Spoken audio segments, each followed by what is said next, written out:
90 Day Fiancé Love in Paradise, Wednesday 7:30 on TLC.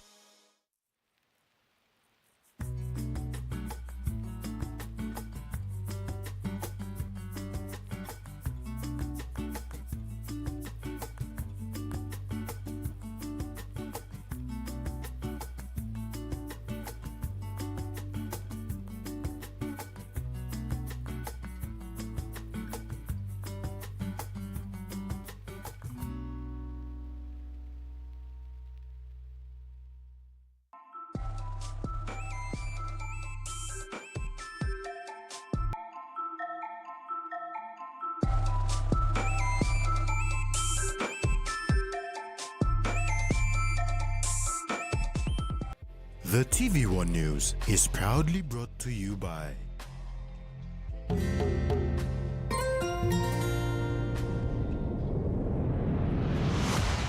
BSP, our bank, our people.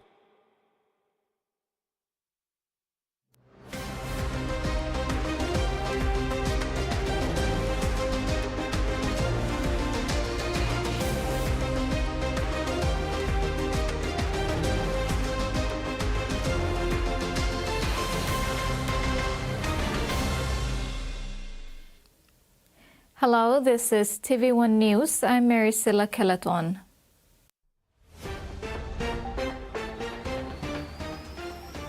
In this edition, Medan Health Authority wants results, City Warden Initiative progress, and Goroka League season called off.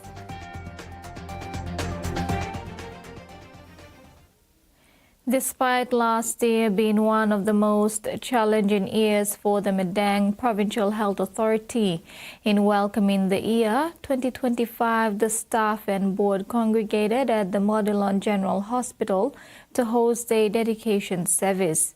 MAPHJ envisions beginning this year strong by showcasing collaboration and a unified operation management. But if you move to the PHA, you go forwards. Your conscience and your internal strife is the biggest guy. Conscience below you, internal strife below you. Internal strife means that you do something that below you see done good, and will tell you that something is wrong. For this year, remember this: everything is permissible if you make it, but not everything is beneficial for you. What is beneficial must not dominate you. It was a blissful service with Pastor Cario Veneo from the Gospel Lighthouse Church taking the lead in the spiritual enlightenment of the Medang Provincial Health Authority staff. The staff were prayed upon for strength and commitment to service, going back to the days when they took the oath to serve the people of this province and the nation. Pastor Veneo, when opening the 2025 year, encouraged a positive change of mindset for the health workers, leaving behind negative work habits and attitudes. We've got some of the best doctors and nurses inside the country, only serve no Medang PHA. Dedicated to the course of health inside the province, to be faithful, no display work, you give him no hand, no mipla.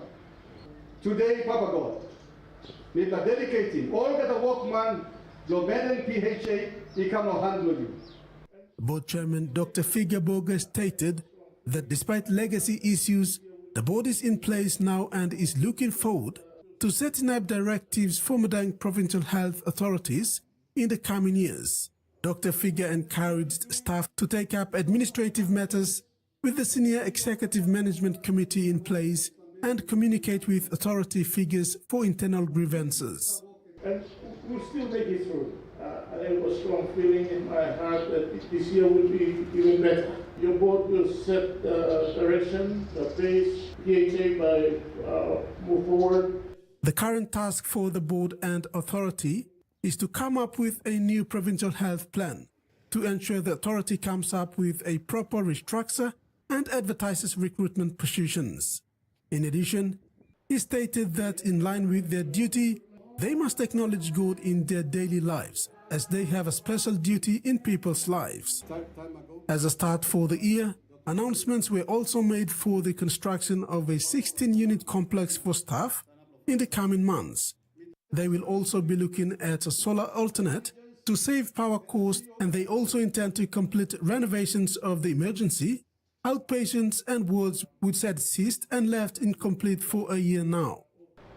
We have prioritized recruitment, and restructuring. Quarters 16 men dormitory the groundwork should start happening by next week on Ponal or Hapia. Our rentals are very, very high. We have to save that money. Let's build it ourselves. Work on Ward 1, emergency department, this floor. We'll commence again. Rex Lita, TVWAN News. Since the soft launch of the City Warden initiative in November of last year that paved the way for the deployment of 150 wardens to Gordons and Barocco areas to assist police mitigate lawlessness in the city, positive results have been witnessed so far.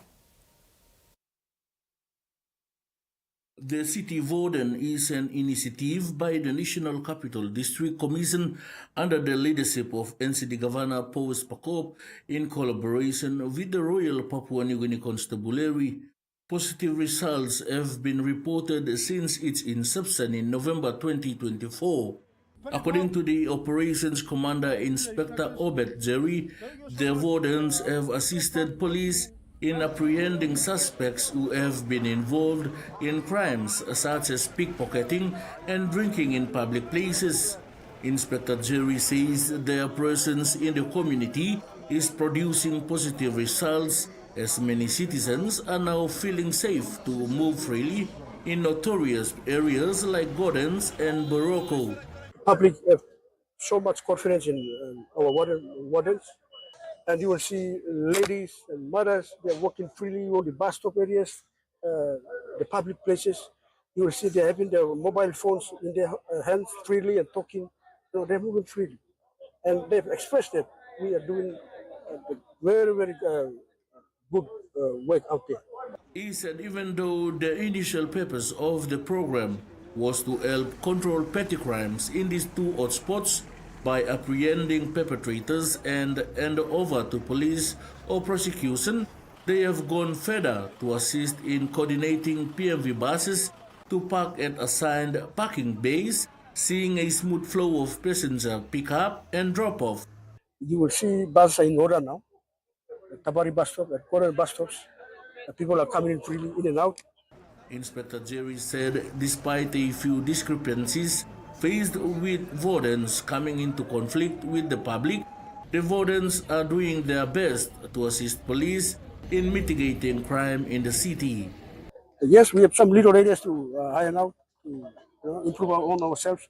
But all in all, at the bigger picture, I think our warden program, especially our wardens, are doing so much. Great job. Freddie Mo, TVWAN News. Meanwhile, Inspector Jerry added that training is currently underway to train the second batch of wardens who will be deployed to Mosby South, starting with Manu Otapot on Monday, January 20th. We will deploy them to Manu, and some at Gurens and some at Borok. But around 100 men will be deployed at Manu. So how we recruit these wardens here? We recruit from each area close to the hotspot areas like Manu, and then like south side, so that they can manage the area themselves with the people there themselves, with their leaders and the wardens, and then we have police support as well. So this is a extended activity, policing activity. The first Medang Provincial Economic Stakeholders Forum held recently saw the Medan provincial government with economic stakeholders convene to discuss avenues for investment in the province through project development. Key economic government agencies and investors from Commerce, Fisheries, Forestry, Ramunico and the Medang Chamber of Commerce gave presentations on the vast income-generating options available for the province. Initiated by the Medang provincial government, Governor Ramsey Pariwa stated that they will ensure that it becomes a quarterly meeting for government agencies, along with stakeholders to convene not only to discuss but to highlight the progress discussed from the previous meet and the challenges faced hindering progress. This like provincial economic forum like look survey identify na honest out this la full economic potential of province must identify na provincial government by invest inside la. As the chairman of the Provincial Economic Board, Governor Pariwa wants to have meaningful conversations with all sector agencies and investors to find a path that would elevate the internal revenue for Medang. Governor Pariwa stated that as Papua New Guinea looks forward to celebrating 50 years of independence, it does not represent our economic development. As a start, the Stakeholder Economic Forum was to ensure the provincial government starts investing in economic freedom for the next 50 years. Celebrate the achievement of our forefathers, but what have we achieved for this nation? That's the biggest question that you will celebrate with. So in order to chart a new way forward in this 50-year Golden Jubilee, today we must start another 50 years upon celebrating the last 50 years. Today, Papua New Guinea, Medang, and Nibla Long celebrating the next 50 years in investing in the economic sector. Law fulfilling this vision, Law Maraperoso government in achieving national prosperity through economic growth under the MTD-4. Furthermore, the Medang government says investing in economic activities such as agriculture and livestock, cocoa and coffee will ensure the generation of income for effective service delivery. Rex Lita, TVWAN News. The Trukai Smart Farmer program to date has trained over 500 farmers from 20 provinces. This year, over 150 participants at the University of Technology and the Pacific Adventist University will attend this program. Recently, Trukai Industries proudly announced the commencement of its 5th batch of the Smart Farmer program in Lae at the PNG University of Technology and in Port Moresby at the Pacific Adventist University. The Smart Farmer training is one of Trukai's extensive agriculture programs that aims to enhance the well-being of the people of Papua New Guinea by supporting local rice farmers with skills and knowledge to empower their families and communities. To empower them with skills and knowledge in growing rice under irrigation. This program is aimed at training our local farmers, as I mentioned, growing rice under irrigation, to transit from that old way of dryland farming into irrigation. With over 150 participants this year at the University of Technology and the Pacific Adventist University, participants have come from all over Papua New Guinea to attend this program. This year, the program includes 2 international participants from the Solomon Islands, which is a first of its kind. Trukai states that this demonstrates the Smart Farmer program's relevance within their communities as Trukai Industries continues to expand its reach, fostering sustainable farming practices and uplifting communities in PNG and the Pacific. Come from the Solomon Island, representing the Petikam Adventist College farm. Usually we are growing vegetable for the farm. Misa make farming, I mean, narapla kind of farming tasolo sa cabbage or kind of something or something. Lo rice come up now, so me interest lo kam Chinese na me like school more lo dislab have lo planning rice na me Chinese la. Lo line lo plain straight so ground lo me play me best fit lo planning rice. Suppose me play working farming. I'm no need lo me lo karim wara lo narbla or even farming na karim kam because me got wara I'm start finish lo ground. Where plain I'm stocking wara na sit down left. So that me like planning rice, but me pa no sa how lo planning na lookout team na kamapim. Participants in the 5th batch have embarked on a 20-week journey, 2 weeks of on-campus training at PAU and 18 weeks of practical hands-on at their localities. Trukai's agriculture field teams are working closely with farmers, assessing their rice plots to ensure they graduate with a certificate in irrigated rice farming. To date, there have been 538 farmers from 20 provinces who have been trained through this program. Now, 24 exceptional graduates are taking their skills further with a groundbreaking internship program at Trukai's Arab farm, preparing to become commercial rice farmers. John Kukuha is one of two participants from the Solomon Islands.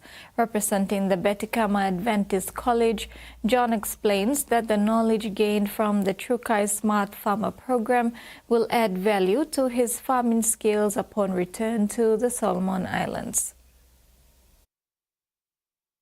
To come over here, when I said through the application that Trukai is approving my application to come across, then I was very happy to join this course. I'm sure that I am going back and I will plant rice to supplement the food that the students are having. Because mostly the food we have is the tapioca, or the other word is cassava. But when I come across here to join this program, I was very happy that the student will be also happy that that we produce rice and plant for our school. TVWAN News continues after the break. Stay with us.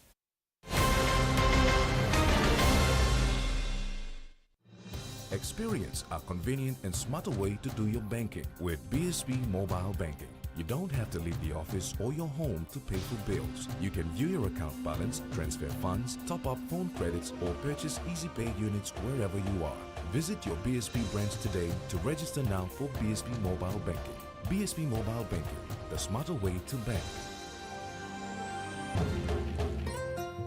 BSB, our bank, our people.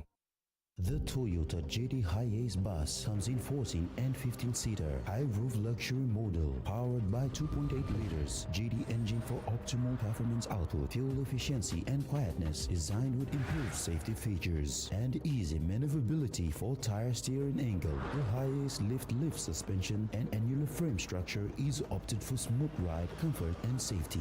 Experience the ride on the Hi-Ace bus and experience the Hi-Ace pride, the bus that exceeds all expectations. A quick favorite meal for the day does feel good.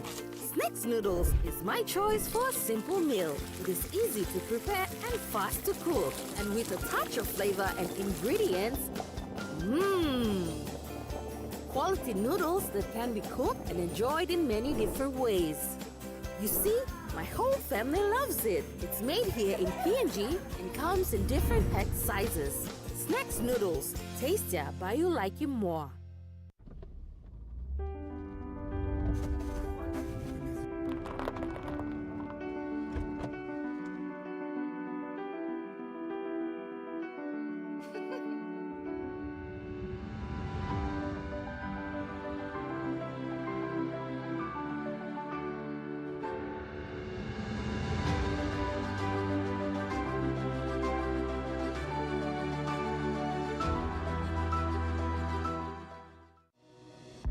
In its first 10 years, the PNG LNG project has had a long-lasting impact, contributing more than 28 billion kina to the state of Papua New Guinea.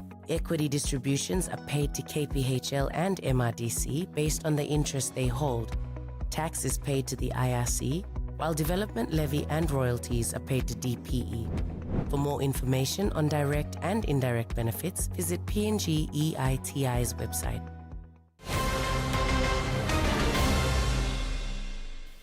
Welcome back. In news overseas, final preparations are being made for the hostage and prisoner exchange between Israel and Hamas as part of their ceasefire deal. Families waiting for their kidnapped relatives to be released in the first stage of the ceasefire have gathered in Tel Aviv. And thousands of people here in central Tel Aviv at the place which has been dubbed Hostages Square, the focal point for hostages' families and their supporters throughout this long 15 months of war and the ordeal that they have experienced. there are two words which sum up the atmosphere here tonight. They are hope and anxiety. We just came here to hug the families and to support them, that's all. We can't do anything.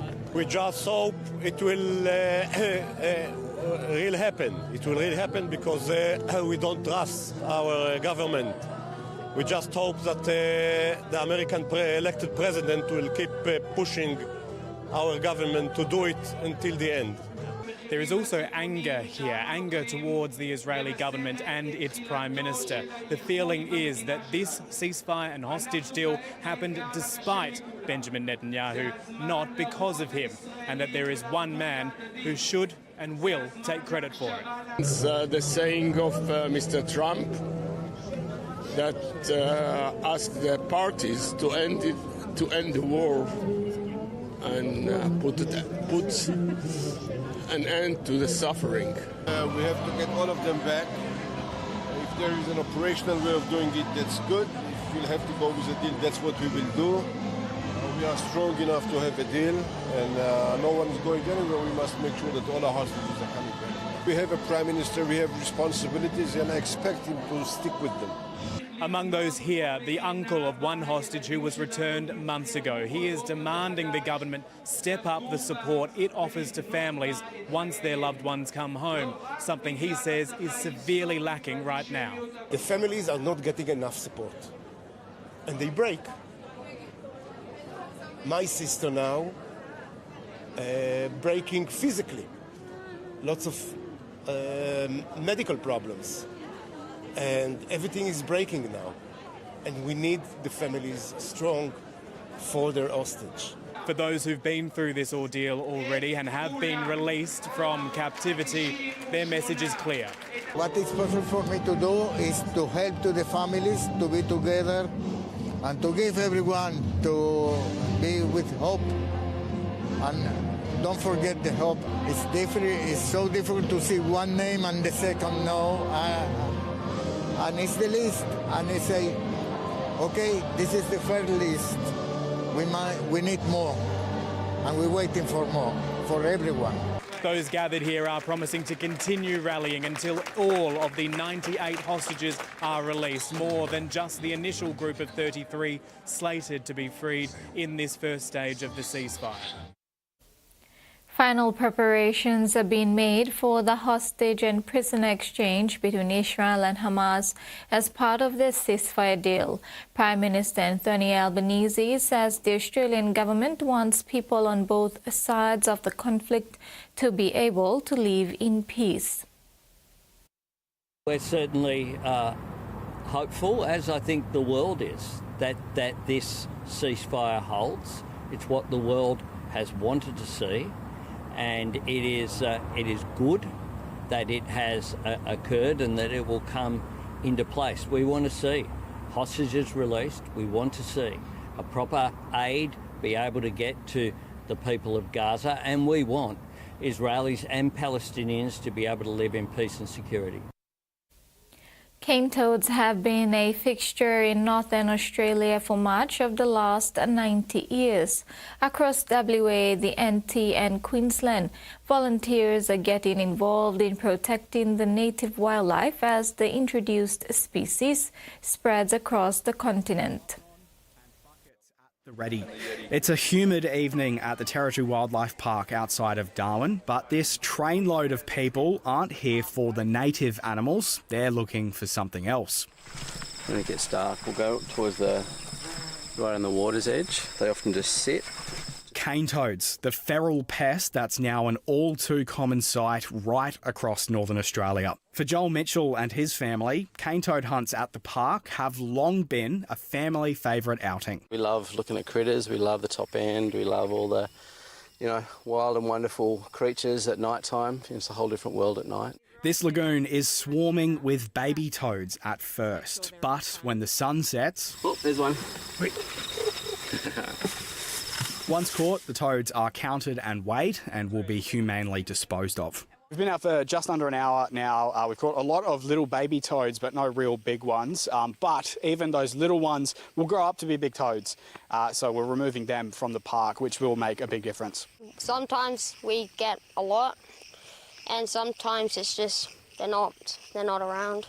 A quiet night for these toad busters, but a success nonetheless. How many toads do you get tonight? Just one. One? Yeah. And it's a big one. It's good to reduce those numbers, but also it's a good community night. We get a few people from the local community out and just have a bit of fun and that kind of thing. Over the next week, hunts like this are scheduled across Northern Australia as part of the Great Cane Toad Bust, which is back for another year. The aim of this is to educate Australians on the impacts of cane toads environmentally, as well as they impact domestic pets and agricultural industries. Pushing back one toad at a time. That ends our news segment. I'll be back with sports news after these short messages. Stay tuned.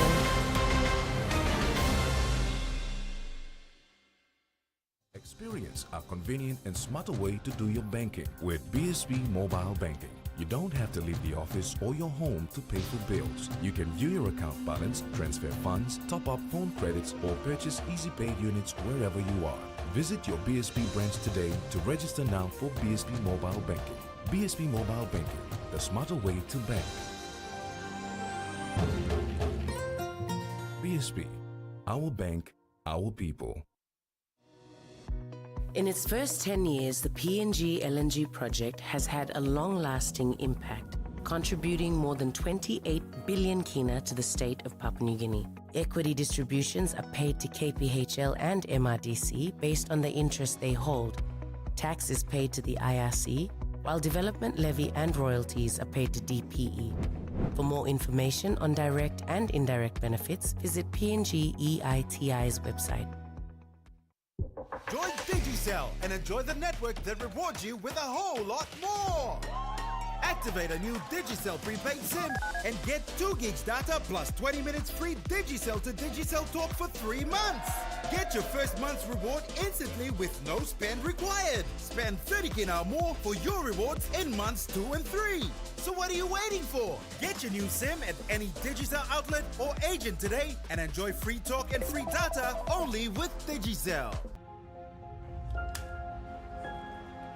24-hour service. Always there when we need them the most. They risk their lives to save mine.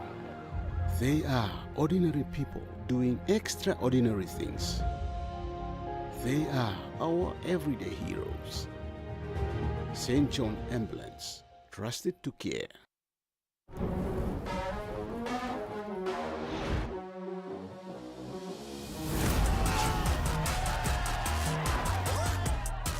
Dancing his way for the touchdown. You got the Super Bowl fever?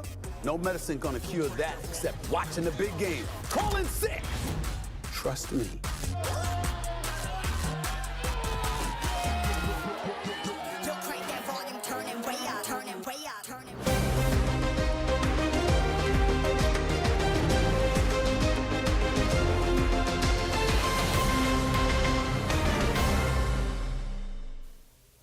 Thanks for staying with us.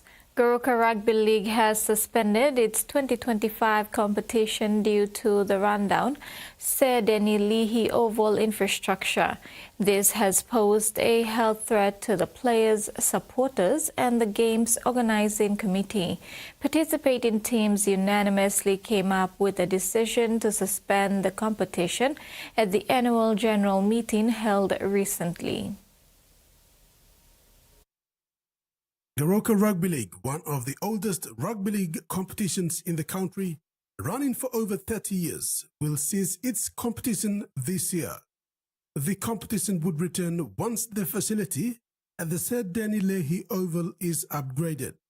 14 out of 18 participating teams voted to suspend the competition in their last annual general meeting held in December 2024. President of Goroka Rugby League, Pius Koku, said the infrastructure within the parameter of said Denny Leahy Oval, the home of Goroka Rugby League, is in a bad state, which include an ablution block, fence and a grandstand. He said the roof of the main grandstand is also leaking water when it rains. Coco said the fencing is amongst the big issues. The fence was erected in preparation for the PNG Kumuls and Australia Kangaroos match in 1991. Since then, it has not been renovated, leaving the fencing to fall apart. President said another reason that led to the suspension of the league is the oversight of the Bintanga Goroka Lahanis franchise selection committee in selecting players from the Goroka Rugby League competition. He said the league was created as a pathway for the Goroka Lahanis. However, his players have been overlooked for many years. Coco said there is no pathway for his players. The league would strategize should it returns in the future. Coco is appealing to the province's 8 MPs, including Governor Simon Sia, to assist the league and give a new look to the aging infrastructure. Rex Lita, TV1 Sports. Round 8 of the Women's National Conference Soccer League has ended on a high note, with all conferences picking up from where they have left. In the Southern Conference, Hekari United continues to prove their dominance, belting PRK Munkas with a resounding 9-0 in the final game of the round at the PNG Football Stadium. The Fijian recruits Maria Veronica and Adi Bakaniseva scored a goal each in the match and introduced themselves to PNG Women's National Soccer Competition. In the earlier match, KSS Port Moresby strikers defeated Bernice FC 6-0 in a one-sided affair. Despite the defeat, Bernice FC gave their all in the contest. In the Northern Conference, Lae City Dwellers maintained their lead with a 2-0 win over struggling Bara FC in Lae. The victory keeps City Dwellers on top of the ladder for another week. In the earlier match, Wawans FC beat off Sambio FC 2-0. That ends the sports segment. We'll now have the weather forecast.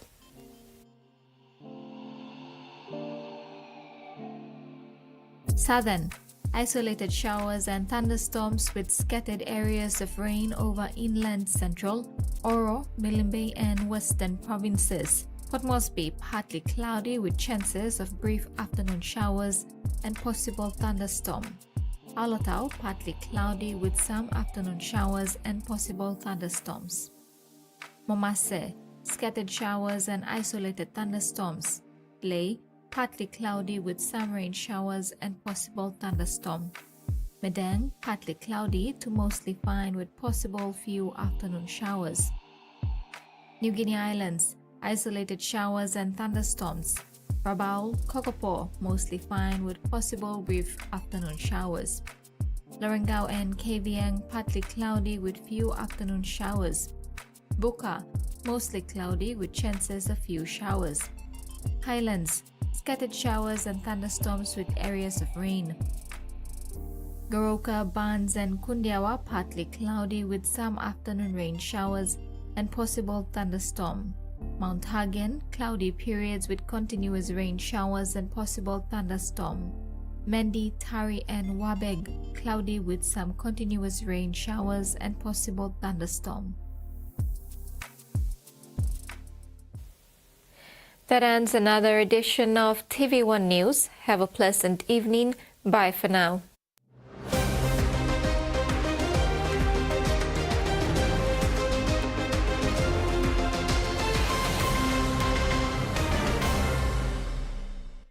The TV1 News was proudly brought to you by